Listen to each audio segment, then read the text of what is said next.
కేరళలోని కొట్టాయం జిల్లాలో ఒక వినూత్నమైన ప్రాజెక్ట్ స్టార్ట్ అయింది. అదే టైమ్ బ్యాంక్ అన్నమాట.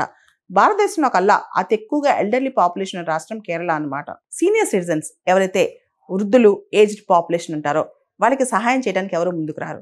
ముఖ్యంగా బ్యాంక్కి వెళ్ళటానికి లేదా ఏదైనా ఆధార్ కార్డ్ వెరిఫికేషన్ అలాంటి వాటికి, కొన్నిసార్లు పెన్షన్ తీసుకోవడానికి, మార్కెట్కి వెళ్ళటానికి, హాస్పిటల్కి వెళ్ళటానికి, ఇంకొన్ని సందర్భాల్లో ఒంటరిగా వాళ్ళు ఫీల్ అవుతుంటారు అనమాట. ఫీల్ అయినప్పుడు వాళ్ళకి మానసికంగా సహాయం చేయడానికి ఇట్లా వాలంటీర్స్, యూత్ కానీ, మిడిల్ ఏజ్ కానీ, ఈవెన్ ఏజ్డ్ పీపుల్ కూడా ఎవరైతే యాక్టివ్గా ఉంటారో వీళ్ళెవరైనా సరే ముందుకొచ్చి వాళ్ళ టైం స్పెండ్ చేయొచ్చు. ఇదే టైం బ్యాంక్. ఇది ఒక వెబ్సైట్ ద్వారా ఆపరేట్ అవుద్ది అనమాట. ఒక ఏజ్డ్ పర్సన్ ఉన్నారనుకో, వాళ్ళు బ్యాంక్కి వెళ్ళాలి, పలానా టైం నేను బ్యాంక్కి వెళ్ళాలి, నా దగ్గర ఎవరైనా అవైలబుల్గా ఉన్నారంటే ఎవరైతే దగ్గరలో ఉన్న వాలంటీర్స్ ఉంటారో ఆ వెబ్సైట్ ద్వారా వాళ్ళ దగ్గరికి వెళ్ళి కంప్లీట్గా సహాయం చేయొచ్చు.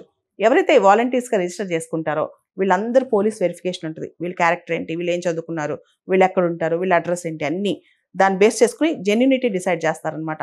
ఈ టైం బ్యాంక్ ద్వారా ఎవరైతే యూత్ వాళ్ళ టైంని స్పెండ్ చేశారో, అంటే ఓటీపీ ద్వారా దీన్ని ఆపరేట్ చేస్తారు. లాగిన్ టైం, లాగౌట్ టైం అనమాట. ఎన్ని గంటలు ఎగ్జాక్ట్గా స్పెండ్ చేశారు, ఎన్ని గంటలు ఏజ్డ్ పాపులేషన్తో వీళ్ళు గడిపారని చెప్పి నీట్గా ఆ టైం బ్యాంక్లో వాళ్ళ క్రెడిట్స్ వస్తాయి అనమాట. ఎన్ని గంటలు, దాదాపు 100 గంటలు గడిపావా, 200 గంటలు గడిపావా అని based on that time bank వాళ్ళకి ఇన్సెంటివ్స్ వస్తాయి.